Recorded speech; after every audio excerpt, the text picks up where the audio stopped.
കേരളത്തിലെ ഗുണ്ടകൾക്കൊക്കെ ഒരു എട്ടിന്റെ പണിയാണ് അർജുൻ ആയങ്കി കൊടുത്തതെന്ന് പറയാം. കാരണം ഗുണ്ടകൾക്ക് ഒരു ഇങ്ങനെ പോയിക്കൊണ്ടിരിക്കുകയായിരുന്നു വലിയ പ്രശ്നങ്ങളൊന്നും ഇല്ലാതെ. ഇതിന്റെ ഇടയ്ക്കാണ് അർജുൻ ആയങ്കി പോലീസിനെ വെല്ലുവിളിക്കുന്നു, ആഭ്യന്തരമന്ത്രിയെ വെല്ലുവിളിക്കുന്നു, അങ്ങനെയുള്ള സംഭവങ്ങളൊക്കെ ഉണ്ടായത്. അപ്പൊ എന്തായാലും ഇപ്പം അതൊക്കെ കണ്ടുകൊണ്ട് ആഭ്യന്തരമന്ത്രി ഒരു പുതിയ പദ്ധതി കൂടി തയ്യാറാക്കിയിരിക്കുന്നത് ഓപ്പറേഷൻ ഗ്രിപ്പ്. അതായത് ഗുണ്ടകളെ എല്ലാം അടിച്ചമർത്താൻ തന്നെയാണ് തീരുമാനം. നമുക്ക് അറിയാം, കഴിഞ്ഞ പുതിയ സർക്കാർ അധികാരത്തിൽ വന്നതിന് ശേഷം ആരംഭിച്ച ഓപ്പറേഷൻ തൂഫാൻ പിന്നെ വളരെ നല്ല രീതിയിലാണ് മുന്നോട്ട് പോയത്. ഒരുപാട് ലഹരി പദാർത്ഥങ്ങൾ പിടിച്ചെടുത്തു, ലഹരി വിൽപ്പനക്കാരെ എല്ലാം പിടിയിലായി. അതായത് ലഹരി കുറയ്ക്കുന്നത്, വിതരണവും വിൽപ്പനയും ഒക്കെ ഉപയോഗമൊക്കെ കുറയ്ക്കുന്നതിനുള്ള ഒരു പരിധിവരെ ഇത് ചെയ്യാൻ കഴിഞ്ഞിട്ടുണ്ട്, വിജയിക്കാൻ കഴിഞ്ഞിട്ടുണ്ട് എന്ന് തന്നെ പറയാം. അതിന്റെ അടുത്ത ഘട്ടം ഇനി ഓണം കഴിഞ്ഞിട്ട് വരാൻ പോകുമെന്നാണ് പറയുന്നത്.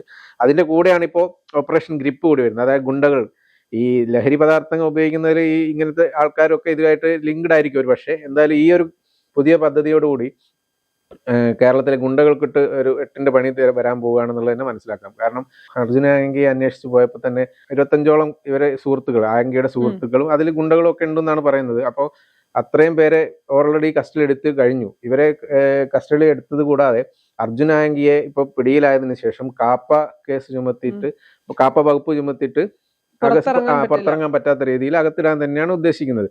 അപ്പൊ അങ്ങനെയാകുമ്പോൾ മറ്റു ഗുണ്ടകൾക്ക് നേരെയും നടപടി ആരംഭിക്കുന്നു. ഇത് പുതിയൊരു ചരിത്രം സൃഷ്ടിക്കാൻ തന്നെയാണോ രമേശ് ചെന്നിത്തലയുടെ നീക്കം? അല്ല, കഴിഞ്ഞ സർക്കാരിന്റെ കാലത്ത് അല്ലെങ്കിൽ അവസാന സമയത്താണ് ഓപ്പറേഷൻ ഗ്രിപ്പ് എന്ന് പറയുന്ന ഒരു ആശയം മുന്നോട്ട് വെച്ചത്. കഴിഞ്ഞ സർക്കാരാണത് മുന്നോട്ട് വെച്ചത്. പക്ഷെ അത് എവിടെയും എത്താതെ പോയ, ഒരു ഗ്രിപ്പില്ലാതെ പോയ പദ്ധതി എന്ന് പറയേണ്ടി വരും. എന്നാൽ കേരള പോലീസിൽ നമുക്കൊരു വിശ്വാസം ഉണ്ടായിരുന്നു, ജനമൈത്രി പോലീസ് എന്നൊക്കെ നമ്മൾ വിശ്വസിച്ചിരുന്ന ഒരു സമയമുണ്ടായിരുന്നു. അത് കഴിഞ്ഞ് കഴിഞ്ഞ 10 വർഷമായി നമ്മൾ കണ്ടത്, അല്ലെങ്കിൽ നമുക്ക് പിണറായി വിജയൻ സർക്കാരിന്റെ അവസാന കാലത്തൊക്കെ പോലീസിന്റെ ഗുരുതര വീഴ്ചകളൊക്കെ കേരളം ഒന്നാകെ ഞെട്ടിയതാണ്. പരാതിയുമായി ചെല്ലുന്ന സ്ത്രീകളോട് അപമര്യാദയായി പെരുമാറുന്ന പോലീസുകാരുള്ള സംസ്ഥാനമായി കേരളം മാറി. അവിടെ നിന്നാണ് പുതിയ സർക്കാർ അധികാരത്തിലേക്ക് വരുന്നത്. അല്ലെങ്കിൽ ആ ഒരു സമയത്ത് ജനമൈത്രി പോലീസ് എന്ന് പറയുകയും അവരുടെ പെരുമാറ്റം കൊലമൈത്രി പോലീസിന് സമാനമായതാണ്. കഴിഞ്ഞ സർക്കാർ ഏറ്റവും കൂടുതൽ പഴി കേട്ട കാര്യം എന്ന് പറയുന്നത് ആഭ്യന്തര വകുപ്പിന്റെ വീഴ്ച തന്നെയാണ്. പരാതിയുമായി ആർക്കും കടന്നു ചെല്ലാൻ കഴിയുന്ന സ്ഥലമായിരിക്കണം പോലീസ് സ്റ്റേഷൻ. അതിപ്പോ രാത്രിയായാലും പകലായാലും ഏറ്റവും സേഫ് ആയിട്ടുള്ള സ്ഥലം എന്ന് പറയുന്നത് പോലീസ് സ്റ്റേഷൻ ആണ് നമ്മൾ വിശ്വസിച്ചെടുത്ത് നിന്ന് കഴിഞ്ഞ സർക്കാരിന്റെ കാലത്ത് മനസ്സിലായി ഒട്ടും സേഫ് അല്ലാത്ത, പ്രത്യേകിച്ച് ഒരു സ്ത്രീക്ക് രാത്രി പരാതിയുമായി കയറി ചെല്ലാൻ കഴിയാത്തൊരിടമായി പോലീസ് സ്റ്റേഷനുകൾ മാറി. അപ്പൊ അതിൽ നിന്നൊക്കെ മാറ്റം വന്നുകൊണ്ട് പോലീസുകാരെ ജനങ്ങൾ വെറുത്തിരുന്ന ഒരു കാലഘട്ടം ഉണ്ടായിരുന്നു. അല്ലെങ്കിൽ ആദ്യമൊക്കെ നമുക്ക് ഭയങ്കര ഭയത്തോടു കൂടിയാണ് പോലീസുകാരെ കണ്ടിരുന്നത്. പിന്നീട് ഒരുതരം വെറുപ്പിലേക്ക് കൊണ്ടെത്തിച്ചു കഴിഞ്ഞ സർക്കാരിന്റെ കാലത്ത്.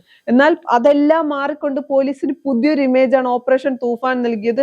ഇതുവരെ ഇല്ലാത്ത ഒരു സ്നേഹവും ബഹുമാനവും ഒക്കെ പലപ്പോഴും പല പോലീസുകാരെയും കാണുമ്പോൾ നമുക്ക് തന്നെ ഒന്ന് എഴുന്നേറ്റ് നിന്ന് സല്യൂട്ട് ചെയ്യാൻ തോന്നുന്ന രീതിയിലേക്ക് അവരവരുടെ പ്രവർത്തനങ്ങൾ കൊണ്ടുപോയി. അപ്പൊ പോലീസുകാരുടെ പ്രശ്നമായിരുന്നില്ല, അതിന്റെ ഏകോപനത്തിന്റെ പ്രശ്നമായിരുന്നു എന്ന് മനസ്സിലായി.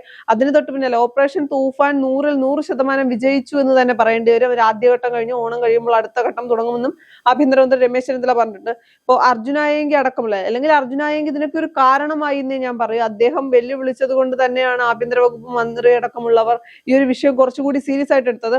പക്ഷെ ആഭ്യന്തര വകുപ്പ് മന്ത്രി രമേശ് ചെന്നിത്തല വരുമ്പോൾ പറഞ്ഞു, ക്രമസമാധാനം പാലിക്കപ്പെടും, ഗുണ്ടകൾ കഴിഞ്ഞാടാനുള്ള സ്ഥലമായി ഇനി ഇത് മാറില്ല എന്നുള്ളത്.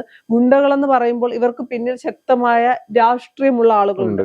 അല്ലെങ്കിൽ രാഷ്ട്രീയം ഗുണ്ടകൾക്ക് സ്പോൺസർ ചെയ്യാൻ ആൾക്കാരുണ്ടാവുമല്ലോ, ഉണ്ടാവും. സ്വാഭാവികമായിട്ടും ഗുണ്ടകൾ കേരളത്തിൽ വളർന്നു വരുന്നുണ്ട് എങ്കിൽ അത് പ്രത്യേകിച്ച് ഇപ്പൊ ചെറിയ പോക്കറ്റടി അല്ലെങ്കിൽ തമ്മിത്തല്ലിനപ്പുറത്തേക്കുള്ള കൊലപാതകത്തിലേക്കൊക്കെ എത്തുന്നുണ്ടെങ്കിൽ അതിന് വ്യക്തമായ രാഷ്ട്രീയ പിന്തുണയുണ്ട്, സ്പോൺസർമാരുണ്ട്. ഈ പറയുന്ന പോലെ ഗുണ്ടകളെ മാത്രം പിടിച്ച് അകത്തിട്ടാൽ ഈ പ്രശ്നം പരിഹരിക്കാനാകില്ല. ഇപ്പൊ ഓപ്പറേഷൻ തൂഫാനിൽ തന്നെ ഈ ആരാണോ ഏജന്റുമാരായി നിൽക്കുന്നത് അവരെ മാത്രമല്ല, ഇതിന്റെ പിന്നിൽ ആരൊക്കെ ഉണ്ട്, ഒരു ചെയിൻ പോലെ പോകുന്ന ഈ ചെയിനിൽ എല്ലാവരെയും കൂടി പിടിച്ചിടുമ്പോൾ മാത്രമാണ് തൂഫാൻ വിജയിക്കുന്നതെന്ന് അന്ന് പറയുന്നു. അതേപോലെ തന്നെയാണ് സ്പോൺസർമാരെയും രാഷ്ട്രീയ നേതാക്കളൊക്കെ ഉണ്ടാവും. സ്വാഭാവികമായിട്ടും പല രാഷ്ട്രീയക്കാർക്കും അവരുടേതായ ഗുണ്ടകളും അതിന്റെ പശ്ചാത്തലവും അല്ലെങ്കിൽ ബാക്ക്ഗ്രൗണ്ട് ഒക്കെ ഉണ്ടാകും. അപ്പൊ അവരെയൊക്കെ പിടിക്കാൻ ഗ്രിപ്പിന് കഴിയുമോ? അല്ലെങ്കിൽ പോലീസിന് രാഷ്ട്രീയ ഭേദമന്യേ, അല്ലെങ്കിൽ അവിടെ രാഷ്ട്രീയം നോക്കാതെ, നമ്മൾ ഓപ്പറേഷൻ തൂഫാൻ വന്നപ്പോൾ നമ്മൾ പറഞ്ഞതാണ്, അല്ലെങ്കിൽ ആഭ്യന്തര വകുപ്പ് തന്നെ പറഞ്ഞു, അവിടെ രാഷ്ട്രീയമൊന്നുമില്ല, ഏത് രാഷ്ട്രീയക്കാരായാലും ഒരു MLA-യും ലഹരി പദാർത്ഥവുമായി പിടിക്കുന്ന ആളിന് വേണ്ടി റെക്കമെൻഡ് ചെയ്യേണ്ട എന്ന് പറയുന്നത് പോലെ ഗുണ്ടകളെ പിടിക്കുമ്പോൾ രാഷ്ട്രീയക്കാർ റെക്കമെൻഡ് ചെയ്യാതിരിക്കും, അല്ലെങ്കിൽ രാഷ്ട്രീയ നേതാക്കളുടെ രാഷ്ട്രീയ പാർട്ടികൾക്ക് വേണ്ടി കാര്യങ്ങൾ ചെയ്യുന്ന അല്ലെങ്കിൽ സ്പോൺസർമാർക്ക് വേണ്ടി ചെയ്യുന്ന ഗുണ്ടകളെ പിടിക്കാൻ പോലീസ് ധൈര്യം കാണിക്കുമോ എന്നൊരു ചോദ്യമുണ്ട് ഇപ്പോഴും. ഉണ്ട്. ഇതിനകത്ത് നമ്മളൊരു കാര്യം ശ്രദ്ധിക്കേണ്ടത്, ക്രമസമാധാന ചുമതലയുള്ള ADGP P. വിജയൻ പറഞ്ഞിരിക്കുന്നത്, നമ്മള് അതായത് റീൽസ് ഇട്ടിട്ട് ആഘോഷിക്കുന്ന ചില ഗുണ്ടകളുണ്ടല്ലോ. കാരണം വാളുകൊണ്ട് കേക്ക് കട്ട് ചെയ്യുക, പിന്നെ ഒരു ബർത്ത്ഡേ ആഘോഷം എന്താണ് ഗുണ്ടകളൊക്കെ ചേർത്തിക്കൊണ്ട് എന്താണ് പടക്കം പൊട്ടിച്ചു, അങ്ങനെയുള്ള തോക്കുകൊണ്ട് അങ്ങനെയുള്ള പലതും കഴിഞ്ഞ സർക്കാരിന്റെ കാലത്ത് റിപ്പോർട്ട് ചെയ്യപ്പെട്ടിട്ടുണ്ടായിരുന്നു. അങ്ങനെയുള്ള പരിപാടികളൊക്കെ ഇതോടെ നിർത്തിക്കോ എന്നുള്ളതാണ് പറയുന്നത്. കാരണം ഒരാളെയും വെറുതെ വിടാൻ ഉദ്ദേശിക്കുന്നില്ല. ഈ ഗുണ്ടകളുടെ മേൽ എന്താണ് അഴിഞ്ഞാട്ടം ഇതോടുകൂടി നിർത്താം എന്നുള്ള മുന്നറിയിപ്പ് തന്നെ കൊടുത്തിട്ടുണ്ട്. അതിനുള്ള പരിപാടി തുടങ്ങിക്കഴിഞ്ഞു. അതായത് ഓപ്പറേഷൻ ഗ്രിപ്പ് 2.0 എന്ന പേരിട്ടാണ് ഇപ്പൊ ഇത് വീണ്ടും ആരംഭിച്ചിരിക്കുന്നത്.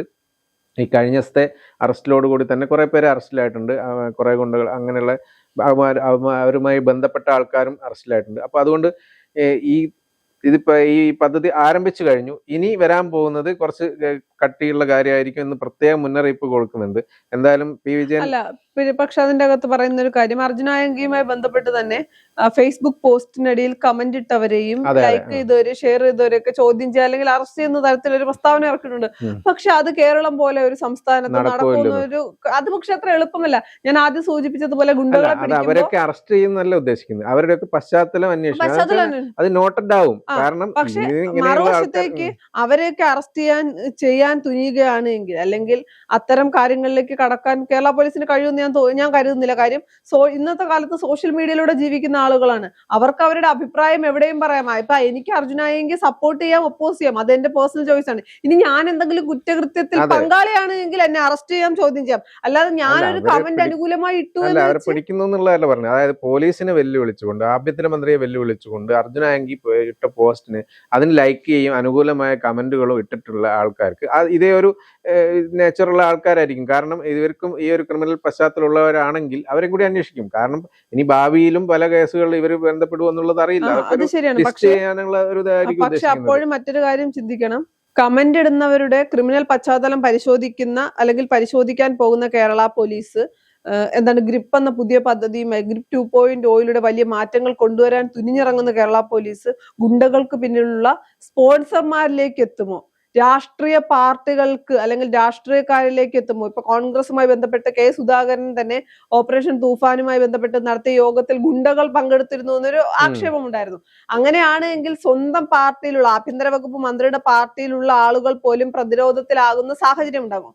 അത്തരം രാഷ്ട്രീയ നീക്കങ്ങളിലേക്കും സാഹചര്യങ്ങളിലേക്കും ഒക്കെ പോകും. ഇനി ഒരു വശത്ത് അത്തരത്തിലൊരു പോക്കില് അല്ലെങ്കിൽ അത്തരത്തിലൊരു അറസ്റ്റിലേക്കോ അത്തരത്തിൽ ഈ പറയുന്ന രാഷ്ട്രീയ ഭേദമന്യേ പോവുകയാണെങ്കിൽ ഉറപ്പായിട്ടും ആഭ്യന്തര മന്ത്രിക്കൊപ്പമായിരിക്കും കേരളത്തിലെ എല്ലാ ജനങ്ങളും എന്ന് പറയേണ്ടി വരും. പക്ഷെ അവിടെ രാഷ്ട്രീയമായിട്ടുള്ള തിരിച്ചടിയും ഉണ്ടാകും. വേറൊരു കാര്യമുണ്ട്, നമ്മളൊപ്പം ശ്രദ്ധിക്കേണ്ടത്. ഇതേ സംഭവം ആഭ്യന്തരമന്ത്രി ആദ്യം എടുത്ത തൂഫാൻ എന്നുള്ള പരിപാടിയിൽ ഒരാളെയും, അതായത് സിനിമാക്കാരാണോ രാഷ്ട്രീയക്കാരാണോ ആരെയും ഇതുമായിട്ട് സംരക്ഷിക്കാൻ പോകുന്നില്ല. ആരും ഇതിന് വേണ്ടിയിട്ട് വക്കാലത്ത് പറഞ്ഞ് വരണ്ട, അതായത് റെക്കമെൻഡ് ചെയ്ത് വരണ്ട എന്നും പറഞ്ഞിട്ടുണ്ടായിരുന്നു. അങ്ങനെയുള്ള കാരവാനിൽ പോലും പോയിട്ട് പരിശോധന നടത്തും എന്നൊക്കെയുള്ളൊരു പ്രസ്താവന ഇറക്കിയിട്ടുണ്ടായിരുന്നു. അത് നടത്തിയോ ഇല്ലയോ എന്നൊക്കെ ഉള്ളത് വേറെ കാര്യം. എന്തായാലും അങ്ങനെ ഒരു തീരുമാനം എടുത്തിട്ടുണ്ടെങ്കിൽ ഈ ആഭ്യന്തര മന്ത്രി തന്നെ അല്ലെങ്കിൽ രമേശ് ചെന്നിത്തല തന്നെ വ്യക്തമായിട്ട് പറഞ്ഞു കഴിഞ്ഞാൽ ഇവരെ ഗുണ്ടകളെ സംരക്ഷിക്കുന്ന രാഷ്ട്രീയ പാർട്ടികൾക്കാരും പിടിവീഴും, അല്ലെങ്കിൽ അവരെ തുറന്നു കാട്ടും എന്നെങ്കിലും പറഞ്ഞു കഴിഞ്ഞാൽ തന്നെ ജനങ്ങൾക്ക് ഈ രാഷ്ട്രീയ പാർട്ടിക്കാരുടെ ഒരു ഇത് പോകും എന്നുള്ള അറിയാം. അത് ഭയന്നെങ്കിലും അവർ ഈ ഗുണ്ടകളുമായിട്ടുള്ള ബന്ധം വിടുമെന്ന് നമുക്ക് പ്രതീക്ഷിക്കാം. എന്തായാലും രമേശ് ചെന്നിത്തല പറഞ്ഞിട്ടുണ്ടെങ്കിൽ അത് ചെയ്തിരിക്കും എന്നുള്ള ഒരു വിശ്വാസം നമുക്ക് ഉണ്ടാവുമായിരിക്കും.